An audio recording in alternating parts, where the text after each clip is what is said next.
Hey everyone, this is Hollander Cooper with GamesRadar.com here with TJ Hafer, PC Gamer. and Rob Hill from Tryon. and we're checking out Defiance, which is an upcoming MMO shooter coming out on PC, Xbox 360, and PS3. And right now we're kind of just walking in the open world. Can you give us a little background while we actually get to the mission? Yeah, so essentially, you mentioned that it is a co-op third-person shooter, but it takes place in San Francisco, and it's a heavily terraformed San Francisco. So essentially, aliens came when they found out that their solar system was going to be destroyed. The only place they found to go was Earth, not realizing that we were already here. So they show up in modern-day Earth and kind of try and negotiate colonization rights, which they do because the humans want their technology. And make a long story short, things kind of break down, and wars start, and the terraforming engines that they brought, thinking that they were going to terraform the planet, kind of got activated on their own, and their ships got destroyed, raid down on Earth. Anyway, so the huge destruction on the planet. Where the game and the show take place is just after that. It's a period of regrowth. You start to see alien things grow, human things regrow. You see this weird mixture of creatures like these cyborgs here. They were miners that just went crazy with cybernetics, and that's what he's fighting right now. So, so you said he's fighting like cyborgs in Port Stinson, it says. So how did he get this mission? Did he have to go somewhere to get it? I mean, like, how's the MMO side actually work? There's multiple ways to get missions. You can get it either from a non-player character, just they exist in the world, or you can get them and complete them just while you're out in the field. You don't always have to run to a character in order to get them. Right now, what you can see real quick is he picked up what we call a super weapon. This is called the Reaper, and essentially it's tied to this mission. He picks it up. It's a rapid fire weapon. If he runs out of ammo, it drops and he's done. He can't get new ammo for it. So it's really just something to give him some really temporary heavy firepower. Now his character looks a little goofy, just in a good way. So, but it is obviously not a human. You can play as an alien called an Arathian, and that's one of 7 species that came down from the solar system I mentioned. And he decided to play this character. Now, it doesn't mean that he's a bad guy or a good guy. Essentially, all the player characters, both human and Arathian, are mercenaries. And that kind of tells you what the world is. The world is not aliens versus humans. It's essentially, after all this destruction, aliens and humans decide, okay, we got to work together.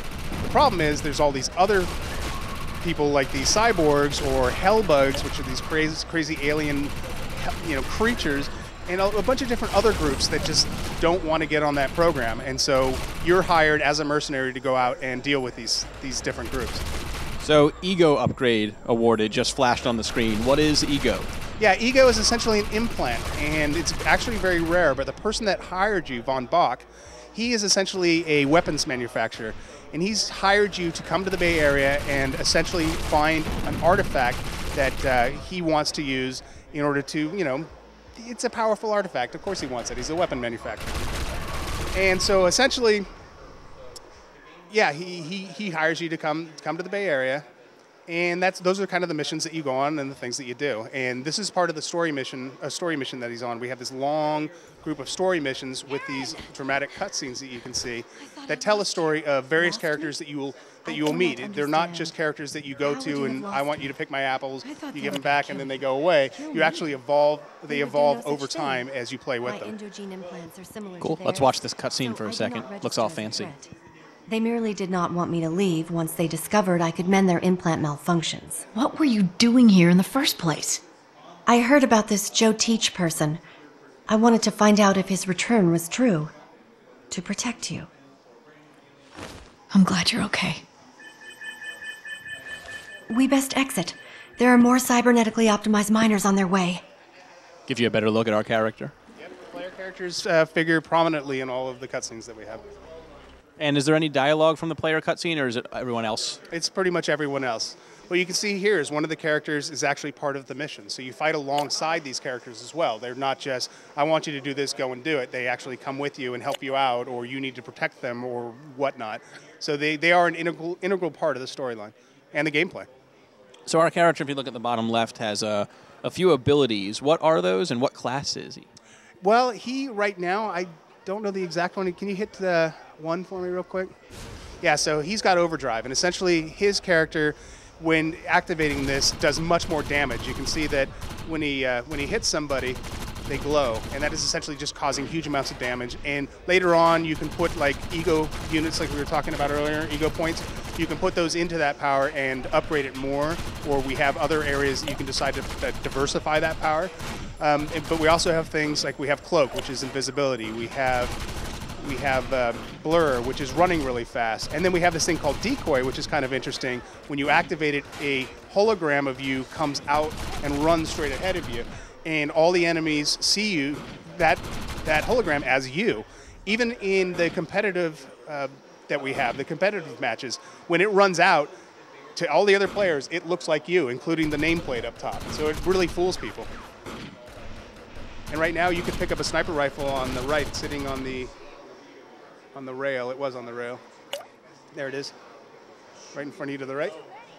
So we also, again, like that minigun that he had. This is a super sniper rifle, and so you can basically take these guys off while he's protecting the other characters that he had just had in that cutscene. You can see that he's basically one-shotting these guys. But again, limited ammo, can only use it for so long, so wants to be pretty effective with it. How's the sniper rifle feel? It's pretty powerful, actually. There's not a lot of sway or anything with it. Yeah. You don't have to hold shift to hold your breath or anything? No, it's very, very efficient.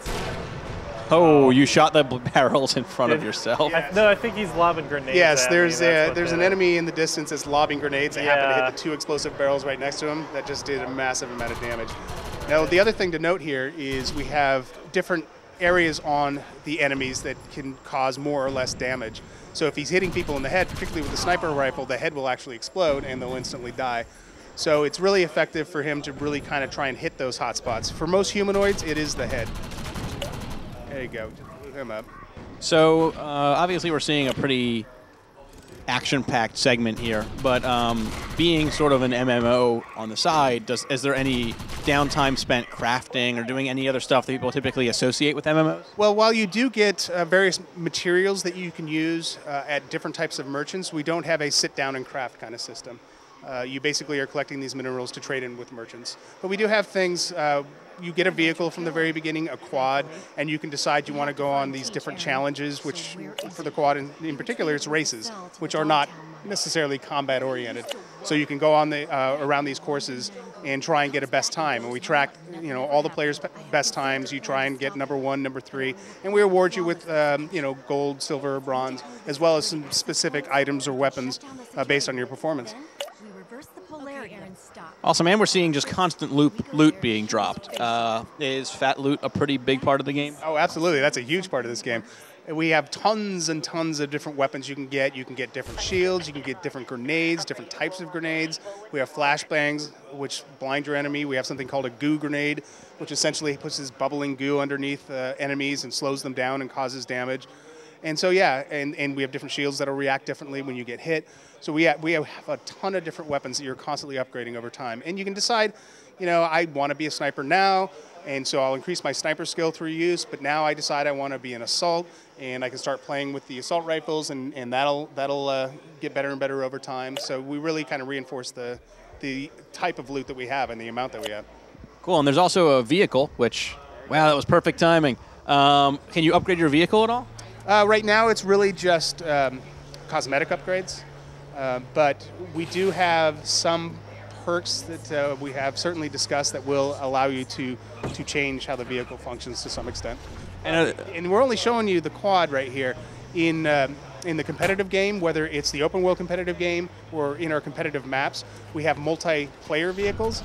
So I can jump in as the driver. The passenger can be the rocket launcher guy. We have a guy on the back with a heavy, machine gun. So we have a bunch of different types of vehicles even outside the quad. Awesome. Now, you mentioned that you're able to get different skills and abilities and weapons. How important is your actual starting class, or is that more of just a starting point? It's primarily a starting point. So you'll have some advantage using that power or using those weapons. But again, as you get more and more ego points, you can decide to spend those how you want and totally diversify your character. Awesome. And so you mentioned the competitive side. Can you talk a little bit about that, even though we can't really easily show it off right now? Yeah, we have two types. One is essentially, we have these competitive maps. So you join a queue, and by the way, when you join a queue, you don't have to sit on a menu. You can join a queue and you can go out and continue fighting, doing your missions, and it'll notify you when the queue is ready, and then you can decide to queue into that competitive map. The other one that we showed you guys earlier, called Shadow War, is an open world competitive type of gameplay. So essentially what we do is you start it, you automatically get put into a uniform on one side or another, and collection points, or basically capture points, are spawned over the existing map. And the more and more players that join, the more and more of these capture points we put on the map, so it can grow and increase in size the more players that you play. The cool thing is that you never see a loading screen. You just all of a sudden see these capture points that the people who decided not to play Shadow War do not see. They can watch you. They can watch you fighting each other. And Could they help by fighting like the enemies in the environment? They can, and that's something else. Even though you're in a Shadow War, all the enemies are still there. All the enemies in the environment are still there. So you have to make a decision on, okay, I can get a sneak on these players over here, but these enemies are going to start getting pissed off. So do I take out the enemies first and move on to the players? But as you said, people who decided not to play the Shadow War can still take out those enemies, and may be doing it because that's part of their mission. Awesome. And so when's the game coming out, and what are people going to be able to get it on? It's coming out in April 2013, and they can get it on Xbox, PS3, and PC. And they can watch a TV show, right? Yes, and the TV show is coming out 2 weeks after we launch this game. Awesome, cool. So yeah, be sure to check out more about this on GamesRadar.com and PCGamer.com.